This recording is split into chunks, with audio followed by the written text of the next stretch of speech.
Sweet promises given to all who Welcome to Bible Talk class. We are continuing our seminar on the book of Revelation, and today we are looking at the dramatization of God's judgment on the humans, political powers, and beasts as enemies of the gospel. Chapters 17 and 18. Let's begin. When you read chapter 17, you see this imagery that John heard that a woman sitting on many waters, but saw the woman sitting on a scarlet beast with 7 heads and 10 horns. It's very interesting, the hearing and the seeing technique employed in the book of Revelation. And I think here also affirms our interpretation or our approach to understanding the identity of the 144,000. As John heard, he heard the number 144, he turned, he saw the number as great multitude, as we read in chapter 7.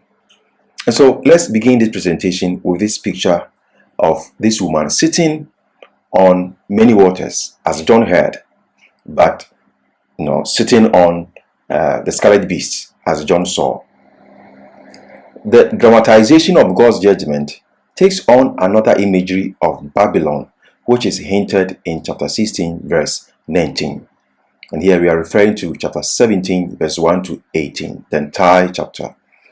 All that humans have relied on have been crushed by God, the ultimate ruler and provider.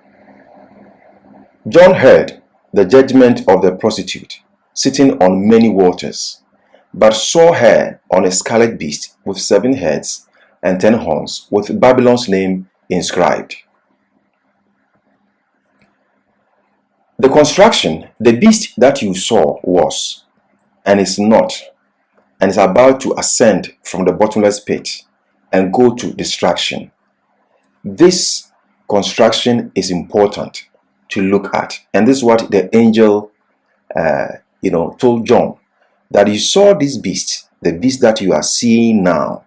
This beast was, and is not, and is about to ascend from the bottomless pit and go to destruction. The mystery of the beast is its relationship with the heads and horns together.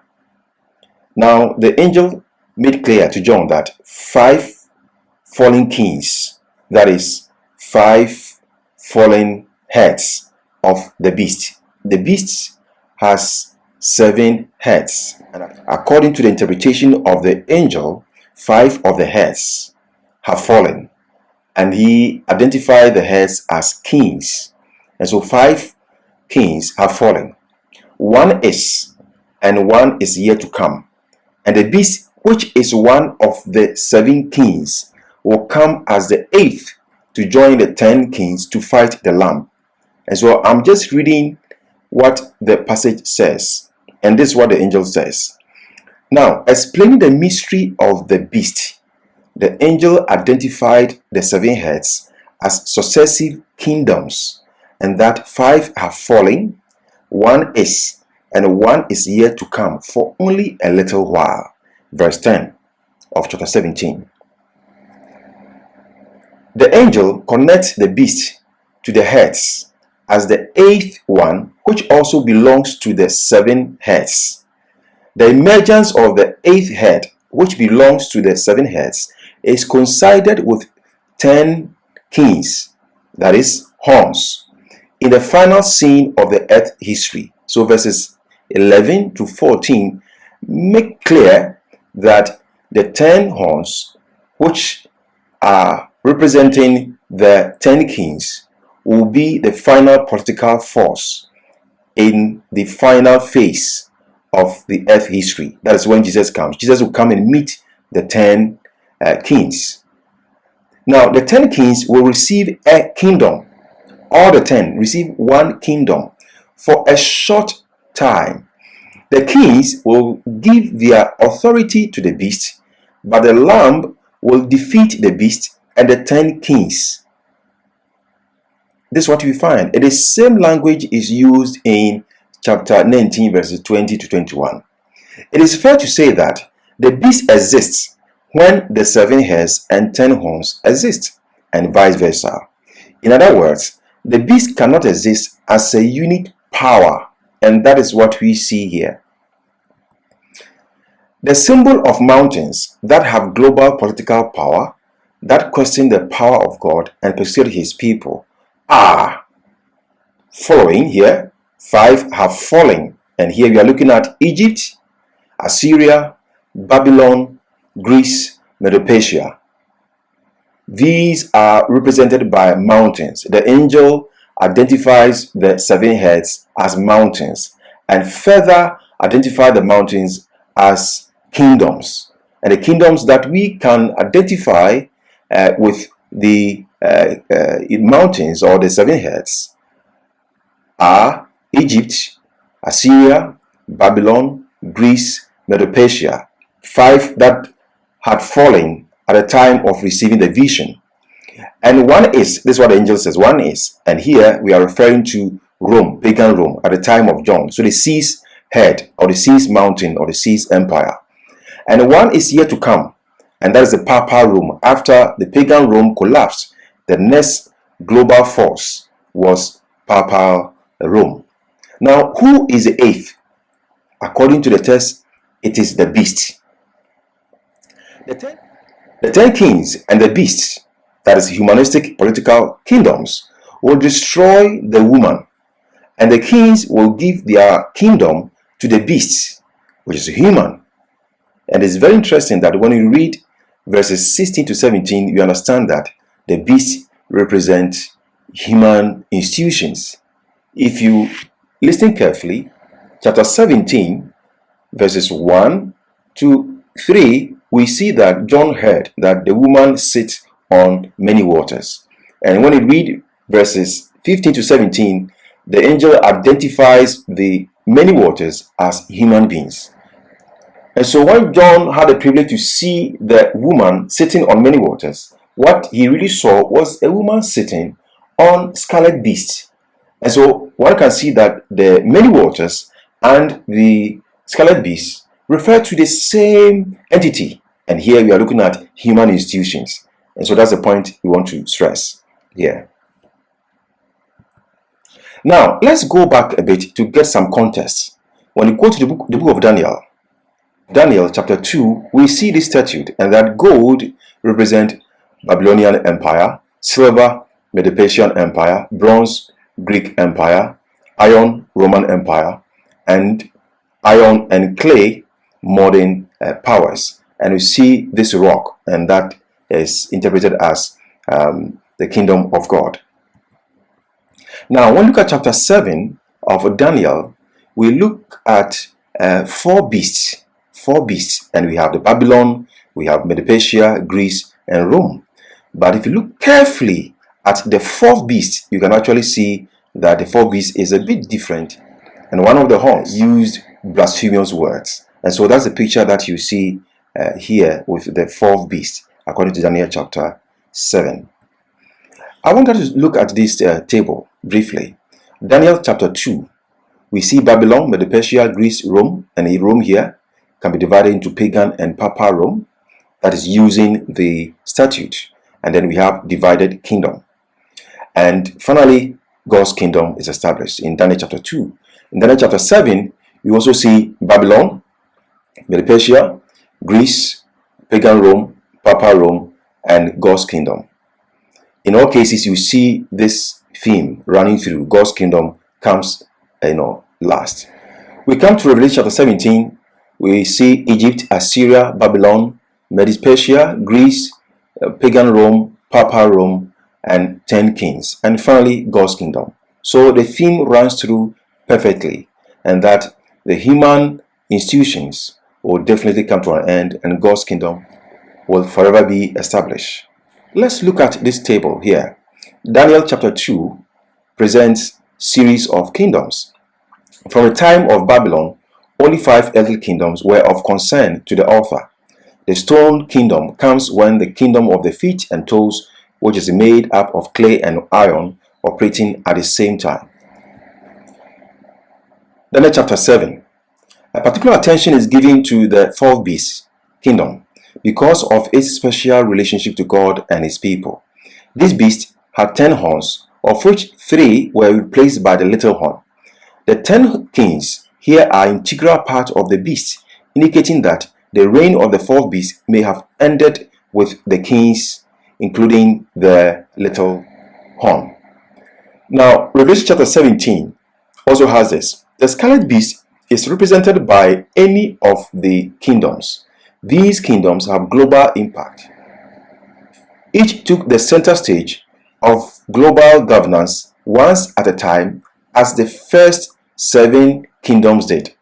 The 10 kings received a kingdom at the same time for a short period, making this kingdom the 8th that opposed God and his people. The scarlet beast does not exist separately from the kingdoms. I hope we can appreciate this one with this slide. The scarlet beast, this is what we see, was, is not, is yet to come. So when the scarlet beast was, we are looking at the 7 heads, when the 7 heads were in charge. And after the 7th head is bruised or wounded, the land beast comes into the picture. So there's silence. Now when the wound of the beast is healed, then an image of the beast is created or fashioned by human beings as instigated by the land beast. Then we see a re-emergence of the beast. It is when the 10 horns, which represent 10 kings, are ruling together as a kingdom. They all rule together as a kingdom. Then we see the emergence of the beast. Already the 7 heads, the 10 horns sit on the beast. Whenever any of the 7 heads rules the world, the beast is ruling. And so when the 10 horns are ruling together as a kingdom, it means the beast is ruling. And that's why the beast is coming back as the 8th head. And so the whole point is that the 8th head, which is the beast, is a symbolic expression of the reign of the 10 kings who will rule as a kingdom. The implication of this observation is that none of the 7 heads will appear again as the 8th. Rather, the reappearance of the beast as the 8th and belonging to the 7 heads indicates a continuation of the political philosophy of the dragon. All the 7 heads and the 10 horns sit on the sea or scarlet beast, which has a throne. In short, the reign of any of the kingdoms is a phase of the sea or scarlet beast. About the land beast, it can be observed that it comes after the 7 heads, suggesting that the dragon makes sure that his attack on the saints and the earth dwellers does not cease till the end of age. The dragon does not give holidays for humans. That's the point. Interestingly, God's kingdom comes after the 10 kings reigning contemporaneously in Daniel chapter 2, Revelation chapter 17, Revelation chapter 19. Hence, a consistent theological motif that God's kingdom will come when the whole world will try to come together to persecute and disturb the gospel and the gospel bearers. That's when Jesus will come. So let's look at some history. When we read Exodus chapter 5 verse 2, Pharaoh, looking at Egypt, said, "Who is the Lord that I should obey him and let Israel go? I do not know the Lord, and I will not let Israel go." God consumed the Egyptians in the Red Sea. King Sennacherib, 2 Chronicles chapter 32 verse 15. "Now therefore, do not let Hezekiah deceive you or mislead you like this, and do not believe him, for no God of any nation or kingdom was able to deliver his people from my hand or from the hand of my fathers. How much less will your God deliver you from my hand?" An angel of the Lord slew all the captains and the mighty men of the Assyrian army. The point here is that we see kingdoms that rose up against God and challenged his ability or even his existence and power as the creator God. Nebuchadnezzar, Daniel chapter 3, verses 14 and 15. Nebuchadnezzar spoke, saying to them, "Is it true, Shadrach, Meshach, and Abednego, that you do not serve my gods or worship the gold image which I have set up?" Verse 15. Now, if you are ready at the time you hear the sound of the horn, flute, harp, lyre, and psaltery, in symphony with all kinds of music, and you fall down and worship the image which I have made, good. But if you do not worship, you shall be cast immediately into the midst of a burning fiery furnace. And who is the God who will deliver you from my hands? Haman, Esther chapter 3, verse 5 to 6. When Haman saw that Mordecai did not bow or pay him homage, Haman was filled with wrath, but he disdained to lay hands on Mordecai alone, for they had told him of the people of Mordecai. Instead, Haman sought to destroy all the Jews who were throughout the whole kingdom of Ahasuerus, the people of Mordecai. Antiochus the Fourth, Antiquities of the Jews, and you are looking at the Greek period. It is read, "And when the king had built an idol altar upon God's altar, he slew swine upon it, and so offered a sacrifice neither according to the law, nor the Jewish religious worship in that country. He also compelled them to forsake the worship which they paid their own God, and to adore those whom he took to be gods, and made them build temples and raise idol altars in every city and village, and offer swine upon them every day." So that's the Greek period. We now look at Babylon. This woman who sits on the scarlet beast, and also many waters, as John heard, but saw as scarlet beast, is identified as a prostitute with the inscription Babylon. And in chapter 18 in particular, we see this Babylon, this woman, as a city that is being destroyed. Now, let's be honest here and look at the context carefully. Some have interpreted Babylon here as a church because the woman. When you read Revelation chapter 2, verse 20, there's a woman called Jezebel in the church of Thyatira. Now, this woman does not represent a church. It's only teachings. The woman represents false teaching. The word woman in apocalyptic writing does not always mean a church or people of God. As we have already noted, in Revelation chapter 2, verse 20, a woman is used and a woman is identified as Jezebel, representing false teaching. And so the context has to guide us as to the representation or the meaning of a symbol use. Now, listen carefully here that the woman who sits on the scarlet beast, as John saw, but heard as sitting on many waters, this woman sits on scarlet beast, and the beast has 7 heads and 10 horns. And this woman has intoxicated or influenced the kings of the earth, meaning from the time of Egypt up to the end time, which means that we cannot limit this woman to only the end time after Christ's event. This woman had influence on human political institutions from the time of Egypt to the end time. And so we must be careful how we interpret Babylon and generalize that Babylon means church or represent church. What is clear is that it's close to Jezebel, false teaching, false teachings. That makes more sense than identify Babylon as a particular institution in a particular time, because the influence of this woman spreads from Egypt to even our time. This great city, Babylon, is contrasted with the city of God, New Jerusalem, the impregnable city. The beast and the 10 kings burning the prostitute and the kings mourning over her signify the realization of the emptiness of the human limited view of life and security by earth dwellers. This is what Babylon, this woman, taught the world, intoxicated the world to rely on self and neglect God.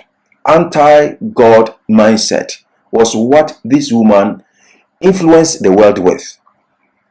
God will destroy worldliness and its attendant glory, which deceived all nations and caused the death of the faithful.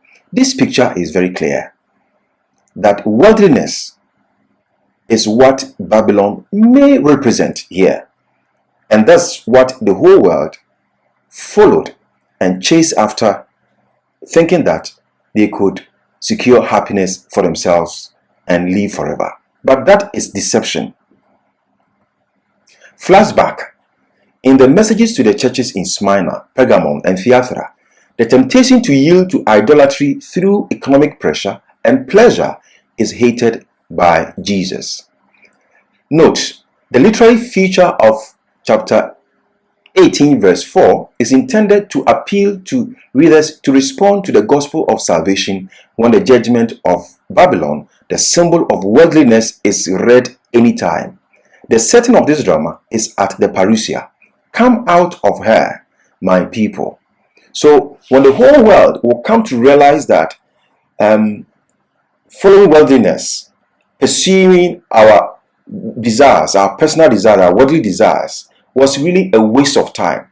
And that realization will only be happening when Jesus has come.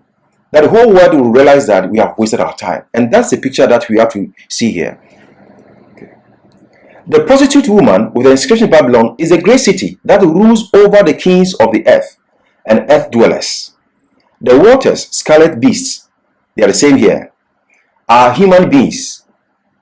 And here we read Revelation chapter 17 verses 15 and 1b and 3b make clear this interpretation. This city intoxicated the kings of the earth and earth dwellers and made merchants rich, signifying power and wealth that the earthly kings and people desired and sought to satisfy their sense of security as against the secured city of God, New Jerusalem. And so this is what Babylon did to the world. He confused us and made the whole world followed and pursued worldly pleasures, seeking happiness for themselves and hoping to live forever. That is what the world has deceived us to do. And it's very clear from this passage. The city sits on the beast, that is the woman, Babylon, sits on the beast with 7 heads and 10 horns, indicating that Babylon, the prostitute, has been the enticing object of need for the earth dwellers and their political leaders since the beginning of the institution of earthly kingdoms that sought to question the power of God. So Babylon here is not a church. Babylon here is an influencing power, deceptive force that has misdirected the world, our quest for salvation, our quest for stability in life, and has confused us, and therefore our hearts have been sold for temporal pleasures. After the beast and the 10 kings had burnt the prostitute, the kings would give the authority to the beast, signifying a reflection of Satan's opposition to God's rule and his people. So the beast and the kings burning the woman, who is Babylon, the prostitute, simply signify the realization of the loss or the realization of the emptiness of the promises that the world promised us, that Satan promised us. Looking at the parousia, the worldly pleasures that we have enjoyed at the expense of our eternal salvation, we will say, oh, we have behaved foolishly. We have made a wrong choice, and that Satan has deceived us. That realization is what is termed as burning the woman or burning the city. The Lamb, Jesus, will descend as a mighty warrior in his second coming to defeat the beast and the 10 kings, signifying the literal death of sinners that will occur at the appearance of Jesus at the parousia. When you read Revelation chapter 17, verse 15, you get this information there. Now, Revelation chapter 13, verse 4 reads, "So they worship the dragon who gave authority to the beast, and they worship the beast, saying, Who is like the beast? Who is able to make war with him?" When you read Revelation chapter 17, verses 15 to 17, what you read is that the Lamb will make war with the beast and will defeat the beast. So this question is responded to in chapter 17, verse 15 to 17. Important note: Babylon has been intoxicating kings of the earth and earth dwellers. The timeline for her influence on humanity dates back to the period of Adam and Eve. Her influence questioned the relevance of God in human existence. The devil has always used the desire to be more than who we are to entice us to neglect the relevance of God. Once humans can trust themselves as gods and feel self-sufficient, the place of God is lost in their existence. By assuming this self-sufficiency hypnotic state, we become slaves of the devil and cease to be subjects of God's kingdom, hence enemies of God. Revelation chapter 13 verse 4 reads, "Who is like the beast? Who is able to make war with him?" And the answer is in chapter 17 verses 15 to 17. The Lamb will make war with him and defeat him. The dragon was defeated in heaven and defeated on earth in the beast, a synodic for the 7 empires who reign in succession and the 10 kings who reign as a confederate power to oppose God and his people. Success, as defined by the world, is deceptive, and this is what we are looking at. This is a realization of the regret that humans will experience when Jesus comes, that relying on this world, pursuing the happiness that this world provides, was actually waste of time. Contemporary relevance. Life in Christ is a life of contentment. Which city am I attracted to? And what do I need to sacrifice to enjoy being citizen of the city of my choice? 2 Peter chapter 3 verses 10 to 11. Therefore, since all these things will be dissolved, what manner of persons ought you to be in holy conduct and godliness? Thank you very much for staying with us up to this point. I hope you have appreciated this presentation on chapters 17 and 18 and appreciated that this lesson is important and can be a life-changing lesson if you really submit yourself to God and wholly give yourself for his service. Thank you, and let's finalize our presentation here on the dramatization of God's judgment on the dragon as the enemy of the gospel. Like this page, leave your comment here. We'll respond to your comment. Send us any questions that you may have, and then share this message with the world. Thank you, and see you. Behold, I come quickly, mine own to receive. Hold fast till I come, the danger is great. Sleep not as do others, be watchful and wait. Hold fast till I come, sweet promise of them. The kingdom restored to you shall be given. Come enter my